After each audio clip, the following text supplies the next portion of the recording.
చాచి అడుగుతున్నాం, కొంగు చాచి అడుగుతున్నాం, మీ ఆడబిడ్డలం అడుగుతున్నాం. రాజశేఖర రెడ్డి బిడ్డ అడుగుతుంది, వివేకానంద రెడ్డి బిడ్డ అడుగుతుంది. మా కొంగు చాచి అడుగుతున్నాం, న్యాయం చేయండి, న్యాయం చేయండి. మీరే నిర్ణేతలు, మీరే నిర్ణేతలు. ఒకవైపు రాజశేఖర రెడ్డి బిడ్డ నిలబడింది, ఇంకోవైపు రాజశేఖర రెడ్డి గారి తమ్ముడిని వివేకానంద రెడ్డి గారి హత్య చేయించిన అవినాష్ రెడ్డి గారు ఇంకోవైపు నిలబడ్డారు. మీకు ఎంపీగా ఎవరు కావాలో, రాజశేఖర రెడ్డి బిడ్డ కావాలో, లేకపోతే హత్య చేసిన అవినాష్ రెడ్డి గారు కావాలో మీరు తెలుసుకోండి. ఒకవైపు న్యాయం ఉంది, ఇంకోవైపు అధికారం ఉంది. ఒకవైపు ధర్మం ఉంది, ఇంకోవైపు డబ్బు ఉంది. మీరు ఏ వైపు నిర్ణయించుకోవాల్సిన సమయం వచ్చింది. నేను రాజశేఖర రెడ్డి బిడ్డను, నేను రాజశేఖర రెడ్డి బిడ్డను.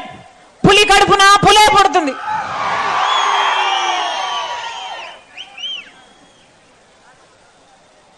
పులి కడుపున పులే పుడుతుంది. ఈ రాజశేఖర రెడ్డి బిడ్డ ఎవ్వరికి భయపడేది కాదు. అలాగే అన్యాయం జరుగుతుంటే సహించేది కూడా కాదు. ఇక్కడ అన్యాయం జరుగుతుంది కాబట్టి ఒక హంతకుడిని మళ్ళీ గెలిపించకుండా, ఒక హంతకుడు మళ్ళీ చట్టసభలకు వెళ్ళకూడదని ఈరోజు రాజశేఖర రెడ్డి బిడ్డ ఈ నిర్ణయం తీసుకొని ఇక్కడ నిలబడింది. మీ రాజశేఖర రెడ్డి బిడ్డను గెలిపిస్తారో ఓడిస్తారో మీరే నిర్ణేతలు.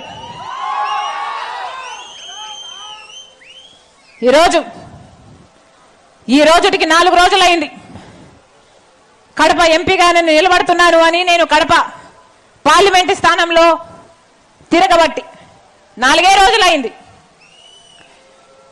4 రోజులు అయిందో లేదో ఈ రోజు వచ్చిన వార్త అవినాష్ రెడ్డి గారిని.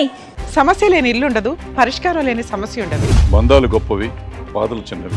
మీ సమస్యని మేము పరిష్కరిస్తాం. రండి మాట్లాడుకుందాం.